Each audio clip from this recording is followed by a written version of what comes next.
చేతిలో సామాజిక అస్త్రం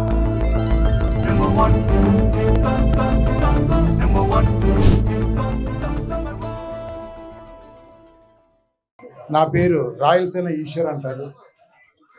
ఇక్కడ ఉన్న వాళ్ళలో ఎంతమంది రంగయ్య గారిని చూశారో నాకు తెలియదు, కానీ మిమ్మల్ని అందరినీ చూస్తుంటే చాలా ఆనందంగా ఉంది.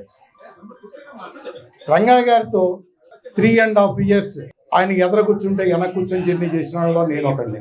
అసలు రంగయ్య గారు ఎవరు, రంగయ్య గారి ఆశయాలు ఏంటి అన్నది తెలుసుకోవాలని నా విజ్ఞప్తి. వంగవీటి వారంటే మహానాటి కాపులు.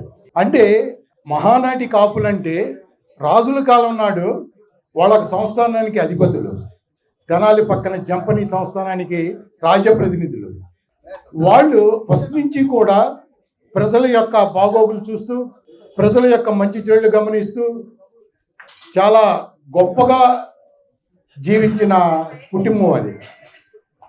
కృష్ణదేవరాయల కాలంలోనే రంగస్వామి నాయుడు అన్న ఆయన రాజ్య ప్రతినిధిగా సంస్థానానికి ఉన్నప్పుడు, కృష్ణదేవరాయలు కొండపల్లి మీద దాడి చేయడానికి వచ్చినప్పుడు ఆ ఫ్యామిలీతో అటాచ్మెంట్ ఏర్పడింది. ఆ తర్వాత వీళ్ళు కొండపల్లి జయించిన తర్వాత కొండపల్లిలో స్థానికంగా స్థిరపడిపోయారు. రంగా గారి నాన్నగారు ఇద్దరు అన్నదమ్ములు, వంగవీటి చిన్న సీతారామయ్య వీళ్ళ నాన్నగారు అయితే, వాళ్ళ అన్నగారు వంగవీటి పెద్ద సీతారామయ్య. కొండపల్లి నుంచి వంగవీటి సీతారామయ్య గారు కాటూరు షిఫ్ట్ అయ్యారు. కారణం వివాహం గురించి. సీతారామయ్య గారికి, చిన్న సీతారామయ్య గారికి గుర్రాల వారి ఆడిపడుచునిచ్చి పెళ్లి చేశారు. ఆవిడికి 2 మగపిల్లలు, 1 ఆడపిల్ల.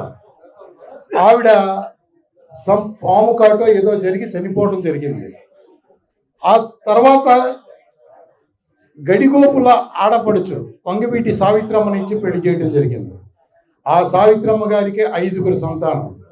వాళ్ళే ఈరోజు మనం అనుకునే అన్నదమ్ముల్లో వాళ్ళు ఒకళ్ళు. రంగయ్య గారికి 4 అన్నలు. అందులో పెద్దవాడు కోటేశ్వరరావు గారు, 2వ అతను నారాయణరావు గారు, 3వ అతను చలపతిరావు గారు, 4వ అతను రాధా గారు, 5వ అతను వంగవీటి మోహన్ రంగా గారు. వీళ్ళ ప్రస్తావన కాటూరు గ్రామం నుంచి చిన్న సీతారామయ్య గారు చనిపోయిన తర్వాత వాళ్ళ ఆస్తులు తరిగిపోయి చాలా ఆర్థిక ఇబ్బందుల్లో విజయవాడ షిఫ్ట్ అవ్వడం జరిగింది. ఆ రోజున కోటేశ్వరరావు గారి పెద్ద ఆయన కుటుంబ భారం మొత్తం నెత్తినేసుకొని కారు డ్రైవర్గా పనిచేస్తూ కుటుంబాన్ని నిలుపుకుంటూ వచ్చారు.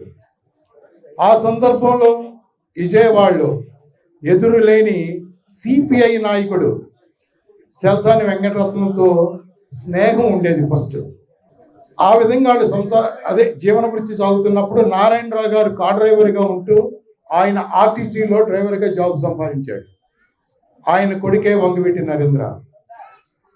తదుపరి కొద్ది కాలానికి చలపతిరావు గారికి టెలికాంలో జాబ్ వచ్చింది. ఆయన ఉయ్యూరులో సెటిల్ అయ్యారు. ఆయన కొడుకులే వంగవీటి శంతన్, వంగవీటి మేఘనాథ్, వంగవీటి శ్రీనివాస ప్రసాద్. ఆ తర్వాత రాధా గారికి పెళ్ళి అవ్వలేదు, కానీ ఆయన ప్రజల కోసం నిరంతరం శ్రమిస్తూ నమ్మక ద్రోహంతో అత్యగావించబడ్డాడు. నమ్మక ద్రోహంతో. ఆ రోజు కులాల ప్రస్తావన లేదు. వంగవీటి రాధా అన్న అతను కుర్రోడిగా ఉన్నప్పుడు విజయవాడ రౌడీ రాజకీయాలను ఎదుర్కొనేటప్పుడు ఈ సెల్సాని వెంకటరత్నంతో విభేదాలు వచ్చినాయి. విభేదాలు వచ్చినప్పుడు ఇద్దరు బహిరంగంగా నడి రోడ్లో ఛాలెంజ్ చేసుకున్నారు.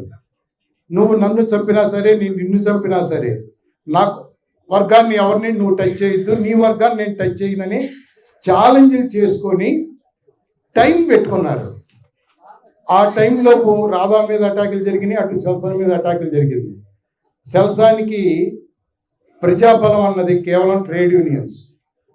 రాధా గారికి బడుగు బలహీన మైనార్టీ వర్గాలు. కానీ సెల్సాని గారి టైం సరిపోక ఆయన దొరకటం జరిగింది, చంపటం జరిగింది. రాధా గారు చంపారా, రాధా వర్గం చంపిందా అన్నది పక్కన పెడితే, ఆ రోజున విజయవాడ కోర్టు రాధాని రంగాన్ని నగర బహిష్కరణ చేసింది. ఆ నగర బహిష్కరణ చేసినప్పుడు వీళ్ళని ఎవరు ఆదుకోలే. ఆ రోజున యలమంచిలి నాగేశ్వరరావు గారు, చౌదరి గారు కోర్టుకి లెటర్ రాసి వాళ్ళిద్దరు మా పర్యవేక్షణలో ఉంటారు. ఏదన్నా గొడవలు అయితే మేము పూచి అని చెప్పి పటమట, ఈ రోజున్న పటమట అంటే కార్పొరేషన్లో కలిసింది, ఆ రోజు గ్రామం పటమటలో స్థిర నివాసం ఏర్పరిచారండి. అప్పటి నుంచి వాళ్ళ ప్రస్తావన మొదలైంది. ఈ యలమంచిలి నాగేశ్వరరావు గారు అన్న పదం ఎందుకు చెప్పానంటే, రాధా రంగయ్య గారికి ఎప్పుడు కులాల ప్రస్తావన లేదు. ఎప్పుడు కులాలను సమానంగా చూశారే కానీ నేను కాపు అని కానీ వాళ్ళు కమ్మ అని కానీ ఎప్పుడూ వ్యతిరేక భావం లేదు. ఆ తర్వాత రాధా గారు నమ్మక ద్రోహం ఎవరు చేశారన్నది త్వరలో బాలాజీ ఆధ్వర్యంలో జూలై 4న వంగవీటి వంశ చరిత్ర అనే బుక్ ద్వారా అందరికీ తెలియజేయడానికి సంసిద్ధంగా ఉన్నాము. ఇక రాధా గారి నమ్మక ద్రోహంతో హత్య చేసిన తర్వాత రంగయ్య గారు రాధా మిత్ర మండలిని స్థాపించి దాన్ని టేక్ఓవర్ చేయడం జరిగింది. ఇక్కడ ఒక చిన్న విషయం చెప్తానండి. రాధా గారు మర్డర్కి ముందు, హత్యకాండ ముందు యునైటెడ్ ఇండిపెండెంట్స్ అనే స్టూడెంట్స్ ఆర్గనైజేషన్ పెట్టాడు. ఎందుకంటే ఆ రోజున ఏఎస్ఎఫ్ ఎస్ఎఫ్ఐ ఉండేవి, ఎన్ఎస్యుఐ అక్కడక్కడ ఉండేది విజయవాడ కాలేజీలో. కానీ ఈ ఏఎస్ఎఫ్ ఎస్ఎఫ్ఐ వాళ్ళ అరాచకాలు తట్టుకోలేక స్టూడెంట్స్ ఈ రోజున రంగా గారికి యాంటీగా ఉన్న దేవినేని కుటుంబం, దేవినేని గాంధీ, దేవినేని నెహ్రూ వాళ్ళు రాధా గారి దగ్గరికి వెళ్ళి మొరపెట్టుకోవడం జరిగింది. అయ్యా ఇలా జరుగుతుంది, స్టూడెంట్స్కి రక్షణ లేదు అంటే అప్పుడు రాధా గారి మనసులోంచి వచ్చిందే యునైటెడ్ ఇండిపెండెన్స్. తదనంతరం రాధా గారు హత్యగావించబడిన తర్వాత ఆ యుఐని ఎలా టేక్అవుట్ చేయాలన్న దాని మీద కుట్రలు మొదలైనవి.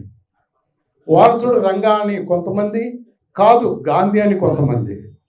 గాంధీకి వచ్చి కేవలం కమ్మ సామాజిక వర్గం ఒక్కటే సపోర్ట్ చేస్తుంది. రంగాకి వస్తే కమ్మ వాళ్ళతో కూడా కలిసి రంగాకి సపోర్ట్ చేశారు. ఆ తర్వాత రంగా గారు ఎన్నో అష్ట కష్టాలు పడి ఆర్థిక ఇబ్బందులు, ఈ రోజున బాలాజీ ఇంత పెద్ద కార్యక్రమం చేస్తున్నాడంటే ఎవరి దగ్గర రూపాయి డొనేషన్ వసూలు చేయకుండా తన వ్యాపారంలో ఉన్న పర్సంటేజ్ పక్కన పెట్టి రంగా గారి మీద ఉన్న అభిమానంతో ఇంత కార్యక్రమం చేస్తున్నాడు. మొన్న విజయవాడ పోస్టర్ లాంచింగ్ జరిగింది. వంగవీటి వారసులు వచ్చారు, వంగవీటి ఆశ, వంగవీటి శంతను. రాధా గారిని మేము కలవడం జరిగింది, విషయం చెప్పాం. రాధా గారు 100% ఆ రోజు ప్రోగ్రామ్ చూసుకొని మధ్యాహ్నం నుంచి బయలుదేరి వస్తాను బాబాయ్ అన్నాడు. మా కోరిక ముగ్గురిని ఒక వేదిక మీద చూడాలని. రంగా గారు మరణానికి ముందు కేవలం ఎస్సీ వాళ్ళకి ఇళ్ల పట్టాల కోసమే నిరాదీక్షలో కూర్చున్నాడు. అంతకు ముందు రంగా గారి జీవితంలో చాలా ఇన్సిడెంట్స్ జరిగినాయి. ఒక రిక్షా పుల్లర్ గురించి కానీ, ఒక ఆడ మనిషిని ఏదో చిన్న చీటింగ్ కేసు తీసుకెళ్ళి పోలీస్ స్టేషన్ తీసుకెళ్ళి శిరోమండనం చేశారు డిపార్ట్మెంట్ వాళ్ళు. దాని మీద ఆయన ప్రయత్నం చేసి ఎస్ఐని సస్పెండ్ చేయించడం కానీ ఇలాంటివి చెప్పుకుంటూ పోతే కొలలు. ఆయన ఇప్పుడు వాళ్ళకి ఎవరికి తెలియదు, ఆయనది ఒక నెంబర్ ఉండేది 0866634434, ఆయన ల్యాండ్ నెంబర్. అది అర్ధరాత్రి ఆ నెంబరు మోగితే ఎవరో ఆపదలో ఉన్నారు అని దాన్ని రిసీవ్ చేసుకొని అర్ధరాత్రి అపరరాత్రి అయినా ఏఏబి 4158 లాండ్ మాస్టర్ కారు వెళ్ళేది. వాళ్ళ సమస్యని అక్కడికక్కడే డిపార్ట్మెంట్ చేయలేనిది, కోర్టులు చేయలేనిది కూడా ఆయన సమక్షంలో జరిగాయి. అటువంటి వ్యక్తి ఈరోజు చనిపోయి 38 ఏళ్ళు వస్తున్నాయి. కానీ రంగా గారిని చూడని వాళ్ళు రంగా గారిని తెలుసుకొని ఈ విధంగా ఆయన్ని మనం స్మరిస్తున్నామంటే ఆయన పూర్వజన్మ సుకృతం అనుకోవాలి.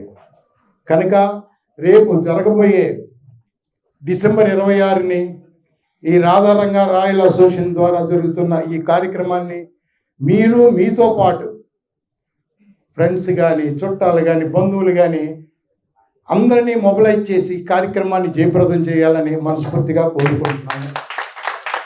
ఇసుకిస్తే క్షమించండి, ఎందుకంటే ఆయన పేరు చెప్తేనే ఒక రకమైన వైబ్రేషన్ మాకు. ఆయనతో జర్నీ చేసాం. ఆయన చేసింది కేవలం 3 సంవత్సరాలు మాత్రమే ఎమ్మెల్యేగా, కేవలం 3 సంవత్సరాలేనండి. ఈ రోజున రాష్ట్రంలో ఏ మంత్రికి, ముఖ్యమంత్రికి కానీ, ఎటువంటి నాయకుడికి కానీ లేని విగ్రహాలు పెట్టుకున్నారంటే ఆయన సేవ, ఆయన చేసిన కృషి అది పేద ప్రజల గుండెల్లో నాటుకుపోబట్టి ఎవరికీ లేనన్ని విగ్రహాలు లెక్క పెట్టుకోవచ్చు. ఎవ్వరికీ లేనన్ని విగ్రహాలు ఆయన నెలకొల్పి ఆయన గుర్తుంచుకుంటున్నారంటే నిజంగా చాలా మంచి ఆనందకరమైన విషయం. ఇక్కడ వంగవీటి వారసులు రాధా, ఆశ, శంతను, మేఘనాథ్, శ్రీనివాస ప్రసాద్ వాళ్ళు వారసులు రక్త సంబంధమేనండి. అసలైన వారసులు మనమందరం. ఎవరైతే రంగా గారిని అభిమానించి కార్యక్రమాల్లో నిర్విఘ్నంగా పూర్తి చేస్తున్నామో మనమా అసలైన వారసులు. కనుక ఈ కార్యక్రమాన్ని జయప్రదం చేయవలసిందిగా మనస్ఫూర్తిగా ప్రార్థిస్తున్నాము.